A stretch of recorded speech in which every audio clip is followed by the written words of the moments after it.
The last week or so, I've taken an interest in personal finance and managing my money. So much so that I even bought this book called Money, which is a fantastic book, super easy to understand, written by a UK author about UK rules, regulations, all that type of stuff. Super easy to understand. Like, this should be required reading for secondary school kids. And so in this video, I just want to summarize the basics of what I've learned just for my own selfish gain, just so I can say it out loud and what's the right word? Consolidate my knowledge even better. So the main thing I've learned is that we can take steps while we're young to set us up nicely when we're older. I thought that the money I'm going to have when I'm older is something I'll deal with when I'm older. But it turns out I can take little steps now so that I've got more money when I retire. What are those steps? Is it investing? Yes, it is investing. But what is it investing in? Bitcoin? Yes. Let's put all our money in Bitcoin. No, let's not do that. That's not a good idea. It seems that there is a hierarchy of steps to take, a sort of stairs ladder in which you can only go to the second level once you've completed the first level. And these are the levels as I understand them. Number one, before you can think about investing your money into any Bitcoin, cryptocurrency, stocks and shares, anything, you must have an emergency fund. An emergency fund is 3 to 6 months of your essential savings saved up in a bank account somewhere. So that if life goes tits up and a bad emergency happens, such as somebody dies or car needs a major repair or anything like that, you've got easy to access money that you can just use right here, right now, on the spot. And in the process of getting my head around this emergency fund, I've found 2 tips to help with that. Number one, nice and simple, calculate your essential spends only. So things like your gym membership aren't going to count, things like your dinners out aren't going to count, things like the money you spend on clothes ain't going to count. We're talking about essential spends only, the type of spends that if you weren't to spend that money on that thing, it would inconvenience your life greatly, such as rent, mortgage, car insurance, petrol, phone bill, that type of stuff. So that's tip number one, calculate your essential spends. Tip number 2, have 2 separate bank accounts. One in which you get paid into from your job, and then a second bank account in which you transfer money, a certain amount of money every single month into that bank account as your spending money, as your fun money. Now this money that you transfer into the second account doesn't contribute towards your essentials things. This is just your fun spending money for takeaways, dinners, nights out, a kebab at 3 a.m, that type of stuff.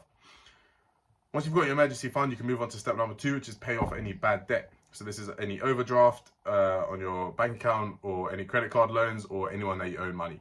There's no point investing your money and trying to make more money when you owe someone money. So pay off your bad debts.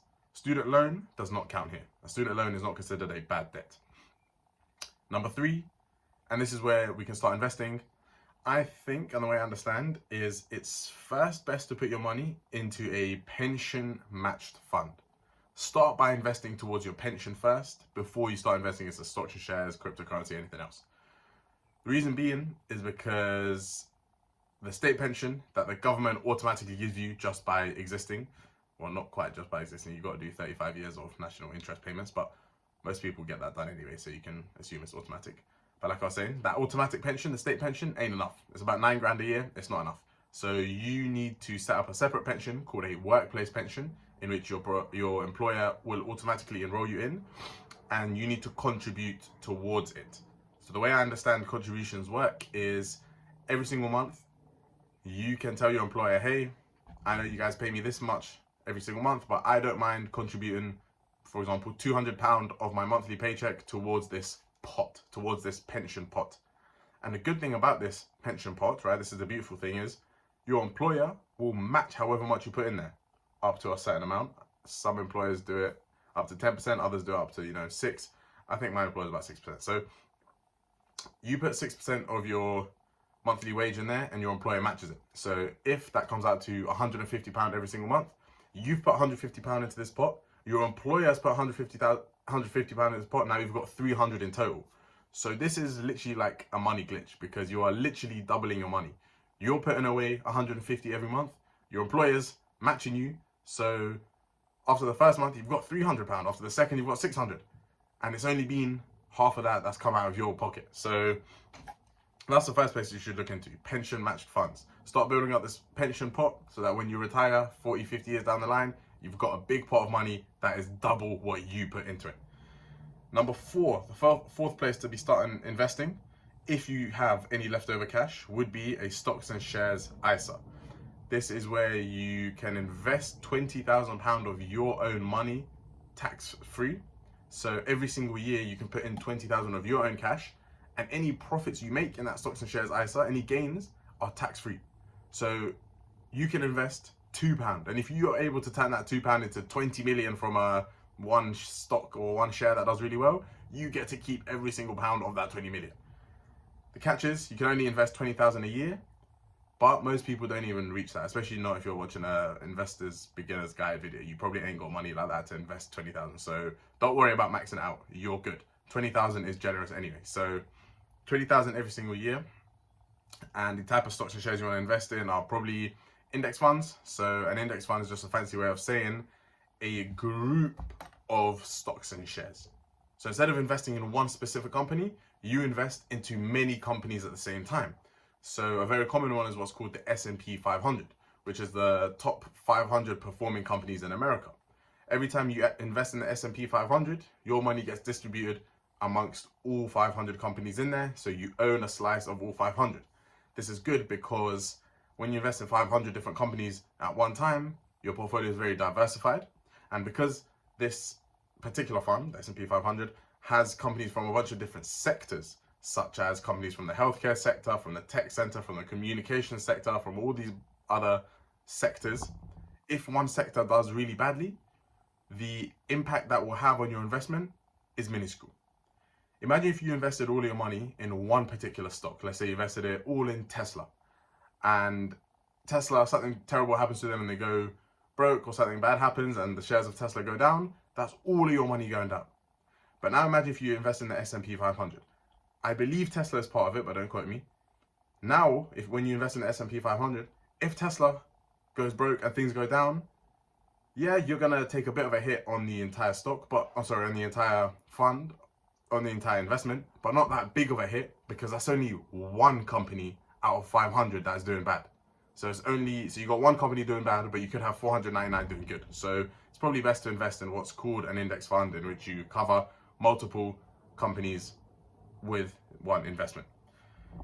And the index fund has, on average, a 5 to 10% return every single year. So you can expect to make anywhere between 5 to 10% on average every single year on your money. And the good thing is your money compounds. So after the first year, you're going to have 105, let's say you make 5%, you're going to have 105% of your investment in there. Then the next year, you're going to make 105% of your new 105%. Oh shit, I think I worded that terribly, but you get what I mean. Every single year, your money gets larger, which means the percentage increase of that money will have a greater effect, because now there's more money in the pot. Shit, worded that terribly. And the fifth place you should invest would then be individual stocks. So think about that Tesla example I gave. If you now have some money left over after you've got your emergency fund in place, you've paid off your bad debt, you've looked into your pension, done stocks and shares ISA. If you now have some money left over, then you can experiment with some individual stocks. So try putting your money into one individual company that for some reason you might think will do well. That's down to you to make that choice. And then if you want, down to you, not financial advice. Don't take financial advice from me. Actually do, I'm quite good with my money. Then put it into crypto if you want, or these, volatile investments such as meme coins, crypto, individual stocks, that type of stuff. So that's what I think the hierarchy is. I think you should, number one, have an emergency fund for backup. That's number one, so that if something bad goes wrong, you don't have to borrow money. You can use your own. Number two, pay off any bad debt. Number three, start investing towards your pension for the future. Then number four, with any leftover cash, put it into stocks and shares, ISA, and invest in index funds. And number five, then if you have any cash and you want to and you're feeling adventurous, then invest into individual funds or volatile investments such as crypto or Pokemon cards or NFTs or other things like that. Damn, this channel is meant to be for videos 3 minutes only, but I just cooked up a 9-minute one. CapCut, please do not take forever to fucking give me these captions on this video. Anyway, if you did watch this, appreciate you, bro. Yeah, leave a comment if you're still here, man. Yeah, in a bit.